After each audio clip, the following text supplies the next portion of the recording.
"Get your screaming brat out of my pool before I do it for you." That's what she yelled, right in front of everyone. And if you're wondering if that really happened, yeah, that happened. Claudia Marin, HOA president, standing there in her box-dyed blonde glory, gripping a clipboard like it was a badge, barking at my 3-year-old daughter. My kid, Ava, was coughing up pool water, cheeks red from crying, and Claudia just kept coming, veins popping, lips curled. Then she did it. She reached in, grabbed Ava by the back of the neck, yanked her straight out of the water like she was pulling weeds. For a second, the whole world froze, and I swear you could hear my heart thudding louder than Ava's little gasp for air. I didn't run, I didn't scream, I just walked, slow and steady, and told Claudia, real quiet, "You just assaulted the wrong child." For once, her smug mask slipped. I scooped up Ava, wrapped her tight, felt her trembling against my chest. Claudia straightened her blazer, shot me that look she saves for troublemakers. She started reciting the rules, something about unsupervised minors, but I wasn't listening. I just saw the red mark on Ava's neck and heard her trying not to sob. I wrapped a towel around her and told Claudia, "You might want to check who you're threatening before you write that report." She blinked, confused, like nobody had ever talked back. Thing is, I'm not just any dad. I'm Ethan Rohr, former Marine MP, now running the city's law enforcement training division. So I know a thing or two about rules and about people who think they're above them. I wasn't even supposed to be at the pool that day, just stopped by on my way home from a meeting. The pool's always been Ava's safe place. The only spot where she'd laughed since her mom, Nora, passed away. Nora loved the water. When she died, I promised Ava she'd never have to feel afraid there. That's why I bought this house. That's why I put up with the HOA. But Claudia, she'd turned the whole neighborhood into a parody of itself. Finding people for Christmas lights, banning flower pots, towing a vet's truck because it ruined the aesthetic. Every neighbor walked around like they owed her rent, even though we all owned our homes. I tried to stay out of it, told myself not to get involved, until she grabbed my kid. That night, I didn't sleep. Not because I was scared, but because I was calculating. Ava curled up beside me, still shaking, and every time I closed my eyes, I saw Claudia's face twisted in that fake concern. The next morning, I went to City Hall, pulled the jurisdiction maps, started digging. If Claudia wanted to play games, I'd play better. Sure enough, her email came through at 9 a.m. Sharp, a formal notice. Endangerment of minor via unsupervised pool use. She CC'd half the board. Not a word about her own actions. Just my kid's presence. She wanted to flip the script before I could even move. And she'd done it before. Anderson's, fined into silence over a fence. Dumont's, forced out because of a service dog. Kids banned from the pool because Claudia decided they were disruptive. I walked Ava to the park that afternoon, let her play, and spotted David Lenz, the HOA's maintenance guy, old-timer, volunteer badge. He saw me coming and just nodded.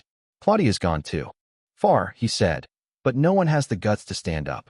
She buries people in bylaws, files fake insurance claims." I waited, let him talk. He told me about the hush-hush contracts, the security firm Claudia hired, SafeCape Partners. I checked the state's licensing portal that night. No such company listed. Bingo. If Claudia was hiring unlicensed security, she wasn't just bossy, she was breaking the law.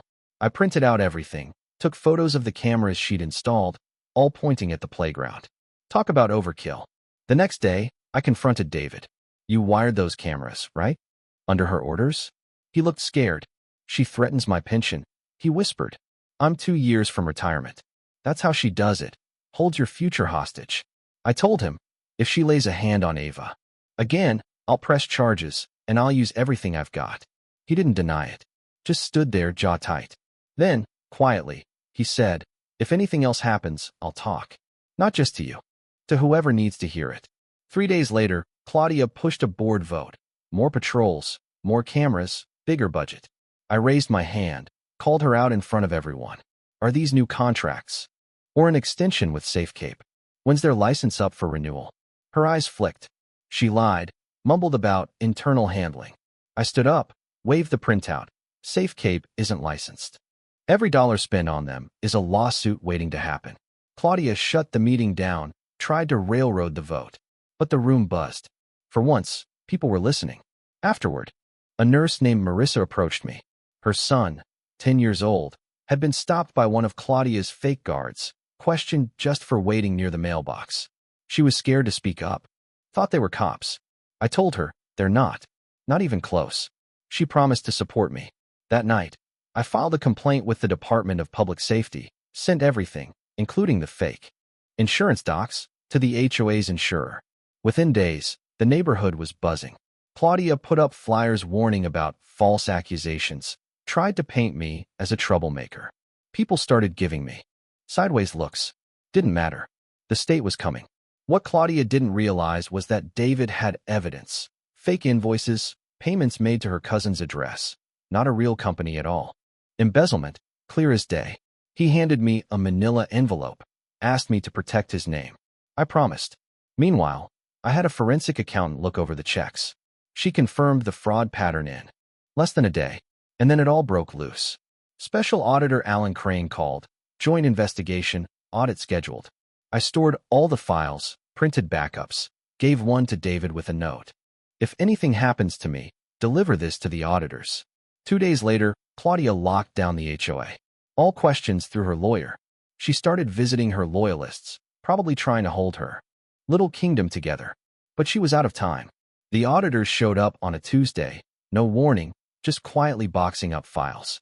Claudia pulled up, all fire and fury, but the lead auditor just handed her a subpoena. The neighbors gathered. For once, no one looked away. And David, standing next to me, finally seemed to breathe again. At the next resident forum, the interim board let me speak. I laid out every piece of evidence: fraud, fake security, money stolen.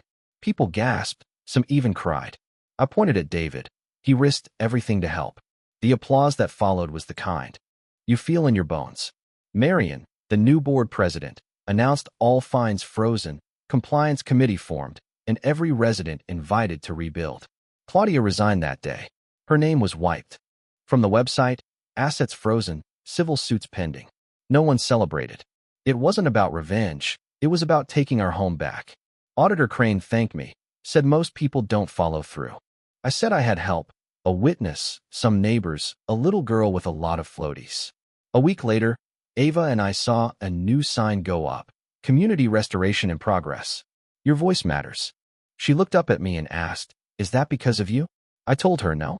It's because of us. The HOA was gone. The fear was gone. And for the first time since Nora died, I felt like maybe, just maybe, we belonged here. I took Ava down to the pool, let her sit on the edge with her new floaties. And when she asked if she could wear them, I smiled. No one's going to stop you again. She grinned and dangled her feet, and I just watched, grateful. If you've ever faced down a bully like Claudia, drop a comment, share your story, tell me where you're watching from. Because sometimes it only takes one neighbor to say enough, but it takes a whole community to say never again.